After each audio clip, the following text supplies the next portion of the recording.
नमस्कार ट्रेडर्स. तर आजचा व्हिडिओ काही ट्रेडिंग रिलेटेड नाही, तर मला तुमच्या सगळ्यांची एक हेल्प पाहिजे.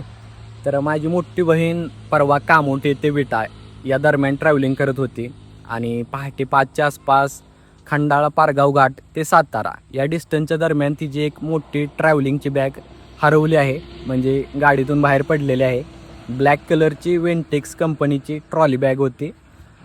त्या बॅगमध्ये काही सोनं नाणं नाही, पण नक्कीच इम्पॉर्टंट गोष्टी आहेत. आम्ही सर्च करण्याचा देखील ट्राय केला, पण नाही सापडली. भुईंज पोलीस स्टेशनला कंप्लेंट देखील केलेली आहे, पण अजून तर मिळाली नाही. तर मला तुमची ही हेल्प पाहिजे की तुम्हाला जर ती बॅग सापडली असेल तर मला कॉन्टॅक्ट करा. खाली कॉन्टॅक्ट डिटेल दिलेले आहेत, किंवा तुम्ही त्या भागातले असेल तर तिथं तुम्ही हा व्हिडिओ शेअर करा, जेणेकरून ती बॅग मिळण्यास हेल्प होईल. बॅग जर मिळाली तर तुम्हाला योग्य तो मोबदला नक्कीच दिला जाईल. तर जेवढं पॉसिबल आहे तेवढं मला हेल्प करण्याचं ट्राय करा. थँक्यू.